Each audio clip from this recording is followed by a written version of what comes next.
আগুন ছাড়া চোরা ইলিশ রান্না করা। ঠিকই শুনেছো, আজ মা তোমাদেরকে আগুন ছাড়া ইলিশ মাছ রান্না করা শেখাবে।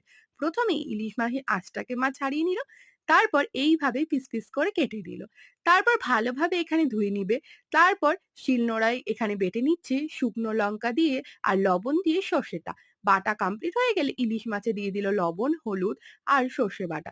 পরিমাণ মতো সর্ষের তেল দিয়ে ম্যারিনেট করে নিল। একটা টিফিন কৌটো প্রয়োজন, এখানে অল্প পরিমাণ তেল দিয়ে এখানে মাছগুলোকে ভালোভাবে দিয়ে দিচ্ছে, যে এক্সট্রা গ্রেভি ছিল সেটাও দিয়ে দিল।